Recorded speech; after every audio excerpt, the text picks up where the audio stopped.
হঠাৎ একদিন এক ব্যক্তি তার স্ত্রী, ছোট্ট শিশু আর সাথে করে নিয়ে আসেন একটি কুকুর। কোথায় এসেছিলেন? এই বিশু বাবার কাছে। হ্যাঁ, তান্ত্রিক বিশু বাবা। এসে বিশু বাবাকে কি বললেন জানেন?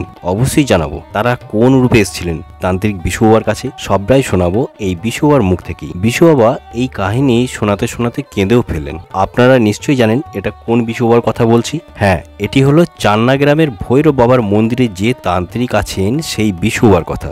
এই মন্দির থেকে আজ পর্যন্ত 5 লক্ষ সন্তান হয়েছে। মানে এই মন্দিরে যারা সন্তানের সমস্যা নিয়ে এসেছেন তাদের কিন্তু সন্তান হয়েছে। এই মন্দিরে আসার আগে কি কি নিয়ম আছে, এই মন্দিরে বশীকরণ কি করা হয়, হ্যাঁ, এসব জানতে হলে আমার চ্যানেলে গিয়ে বড় ভিডিওটি দেখুন, সমস্ত কিছু জানতে পারবেন। আর ঠিকানা বড় ভিডিওর ডেসক্রিপশন বক্সে দেওয়া আছে। যদি বুঝতে না পারেন তাহলে আমার লাইভে ফলো করুন। রাত্রি 8টার দিকে আমি লাইভ করি, সমস্ত কিছু বুঝিয়ে বলে দিতে পারবো। তাহলে চলুন আজকে বিশু বাবার কাছ থেকে শুনে নিয়ে যাক সেই কাহিনী।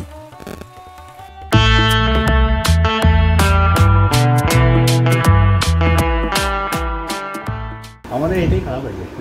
হ্যাঁ, আমরা আমাকে অল্প দাও না, আমি তো খাবো না। মানে বিশেষ করে আমি কাউকে ওই পরিশ্রম করতে ভালোবাসি না। আচ্ছা, পায়েটা পরিশ্রম করতে হয়। আমাকে চিনতেই পারো না। আমি বুঝলে বাবা, এটা আমার জীবনের কথা। বাবা বিচারা শুশু বলছে তুই নাও খাবার খেলবো, যে আজ অতি থেকে ঘোরাবি না, তোর খাবারটা দেখে দেখি তুই সুখী হবে। কোনো অতি থেকে খাবার সময় চলে এসেছে, অতিথি কে কোন রূপে আসে বলা মুশকিল। এই আর একটা প্রশ্ন করি, তখন আমার খুবই কঠিন জীবন। আমার বিয়ে শাদী হয়েছে, একটা বাচ্চা হয়েছে, আমার বড় মেয়ে। এবেলা চাপছে হয়নি, ওবেলা চাপছে না। সবাই তো দেখছে আসছে, হঠাৎ দরকার ভালো ছিল, সবাই যার যা মন যে সেটাই বলছে। হ্যাঁ, খুব কাঁদছে এক ভদ্রলোক, এক ভদ্রমহিলা, আর একটা কুকুর, একটা বাচ্চা। আমার এখানে এটা ফাঁকা ছিল বলে বাঁশতলায় এসে দাঁড়াইছে। আমার মা বিছানায় শুয়ে আছে, যে বাবা একটু খাবার ঘরে বাচ্চাটা কাঁদছে। আমার চোখের জল আর থাকে না। সেদিন কী করছে রে, নতুন যেমন দেখুন আমাকে জোর হাত করুন, আমি গামছা এরকমই থাকে, আমার গামছা পরে এভাবে বলছি, দেখুন আমাকে ক্ষমা করুন, আমার ঘরে 3 দিন ধরে খোয়া হয়ে নাই। সে কি রে, চালও নাই, ডালও নেই, কিচ্ছু নেই, তুই মিথ্যা কথা বলছিস। আমাদের শাকের উপরে জ্বালা থাকে না, তখন আমাকে ছোট্ট বাড়ি, কিন্তু তোর কিছু নেই। আমি না, মিথ্যা কথা, আমি মিথ্যা কথা বলিনি। সাধু বাবা মিথ্যা ফকির সাহেবের মতো কুকুরটা এলাল করছে, বাচ্চারা খুব কাঁদছে আমাকে খেতে। কী ব্যাপার, আমি তো চোখের জল, আমি তো ঘরেই খেতে পারছি না, কাল থেকে হাঁড়ি চাপে নেই, তোকে কী খাবার দেবো? বলছে আমার বাচ্চারা আমার দুটি। সেই বলাতে আমার খুব কষ্ট হলো। এই বলছে তোকে কী বলছি নাই, তুই দেখা দিই আবার দেখ ওই ঈশান কোণে হাঁড়িটাতে দেখ চাল আছে, এই আমার ঘরের কোণে হাঁড়ির চাল আছে, আমার কিছুই নেই, তুই দেখ না। ঠিক আছে দেখছি, হ্যাঁ প্রায় 1 কিলো 250 মতো চাল পড়ে আছে, বুঝলেন আছে। হ্যাঁ তাহলে একটু অপেক্ষা করুন, মানে রান্না করে নেব। তুই তোর খরচটা দেখ, দোকানে কী করে এত পয়সা আছে, মিথ্যা কথা বলিনি, 25 পয়সা আগেকার বাজারে হলো। চাল ডাল দিয়েছে, আমি বললাম তার উনুন করতে তো হবে, আমি তো ওনাকে এই খাবো সঙ্গে সঙ্গে কাঁচা ইয়ে দিয়ে উনুন তৈরি করে, আবার কাঠটা কি জানেন, আমরা কাঠ, বুঝতে পারলেন, দিয়ে সেই রান্না করলাম, পাতে কলা পাতা দিয়ে পেতে দিলাম। সেই খাবার খেয়ে নিয়ে বলছে যা তুই চানটা করে আয়, খাবার হয়ে গেছে, খেয়েছে, বলছি চানটা করে আমরা আসছি, হ্যাঁ তুই চানটা করতে যাবি, আসছি। এসে দেখছে হওয়া একদম নেই, তখন দেখছি আর নেই, তখন দেখছি আর নেই, তখন আর কেউ নেই। তখন আমি বলছি সর্বনাশ, আমার সব শেষ। বেশি বাবা, আমার নিজের মা নিজে পুজো করিয়ে এনেছে, বুঝলেন। আমার মা সে বলছে করি, তোর সাথে বাড়িতে করি। আমি বলি যা ঠিক যাবো।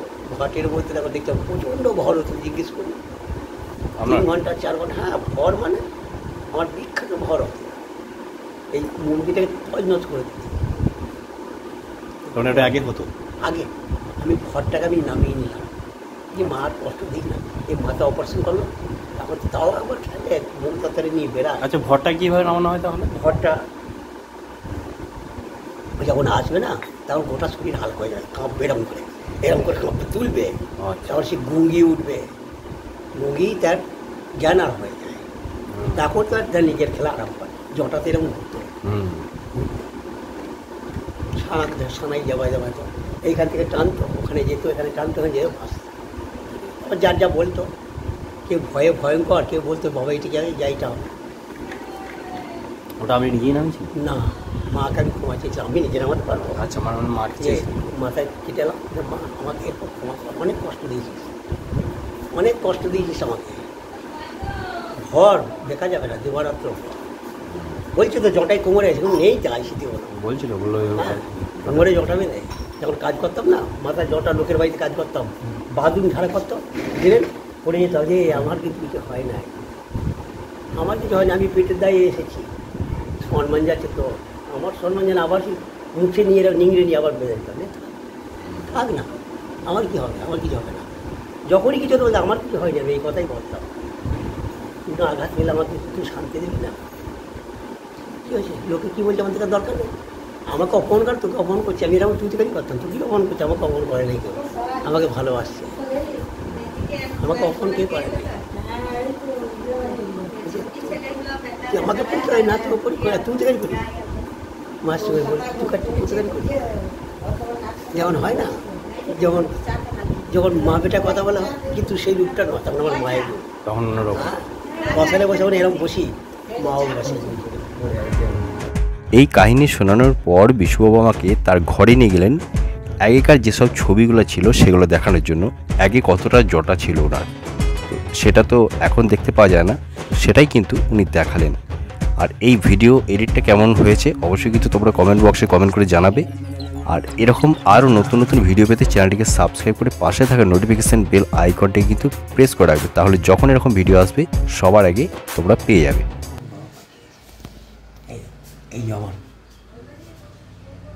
এই আমার হচ্ছে ফ্যামিলি, দেখতে পেয়েছেন জটা, এরকমই বলেছিল আমাকে, এরকমই জটা।